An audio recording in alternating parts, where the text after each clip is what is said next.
শুরু হয়ে গেছে এসআইআর। বাড়ি বাড়ি ফর্ম পৌঁছে দিতে শুরু করেছেন বুথ লেভেল অফিসার অর্থাৎ বিএলওরা। কিন্তু গোটা প্রক্রিয়াটা নিয়ে এখনো অনেকেই রীতিমতন সংশয়ে, ধন্দে, অন্ধকারে। কিভাবে কি করতে হবে তা নিয়ে অনেকেই বেশ সংশয়ে। আর এখানেই প্রশ্ন উঠছে নির্বাচন কমিশনের ভূমিকা নিয়ে।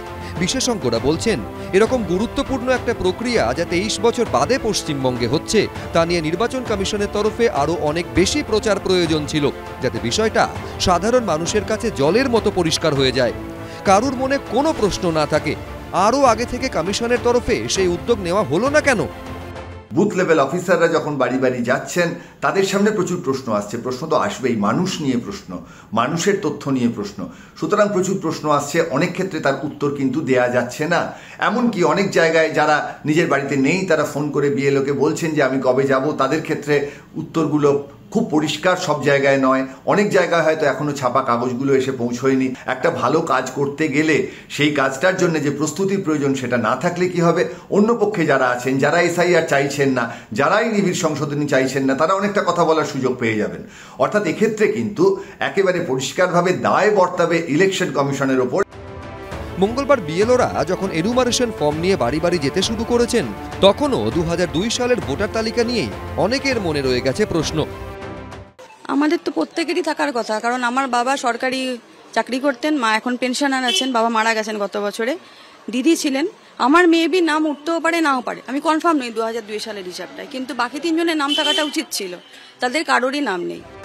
অবশ্য শুধু ভোটাররা নন, যে বিএলওরা গোটা প্রক্রিয়াটা করবেন তাদের সবার কাছেও কি বিষয়টা পুরোপুরি পরিষ্কার? শনিবার নজরুল মঞ্চে বিএলওদের চূড়ান্ত প্রশিক্ষণ ছিল। সেখানেই বিএলওদের একাংশ দাবি করেন কাজের পদ্ধতি নিয়ে এখনো বেশ কিছু প্রশ্নের উত্তর তারা পাননি। আমাদের অনেক প্রশ্ন উত্তর পাইনি। মিটিং শেষ হওয়ার আগে উনি চলে গেলেন মঞ্চ ছেড়ে। যে প্রশ্নটা এখন সবাই করছে যে মৃত ভোটার, তার বাড়িতে গেলাম, এবারে আমরা হয়তো পাড়ায় থাকি, জানতে পেরেছি উনি মারা গেছেন, কিন্তু বাড়ির লোক বলছেন যে না, উনি অন্য জায়গায় আছেন। সেক্ষেত্রে আমরা কি করব?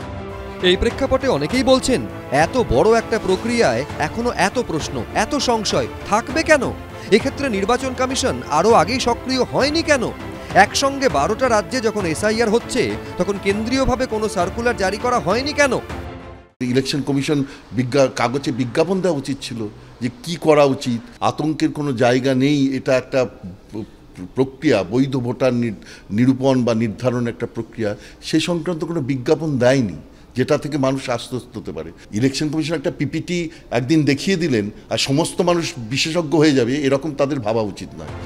ভোটার তালিকায় কার নাম থাকবে কার নাম থাকবে না তা ঠিক হবে ভোটার তালিকার এই বিশেষ সংশোধনে। কিন্তু সেই প্রক্রিয়া নিয়ে কোনো সংশয় থেকে গেলে নির্বাচন কমিশন কি দায় অস্বীকার করতে পারে? এবিপি আনন্দ।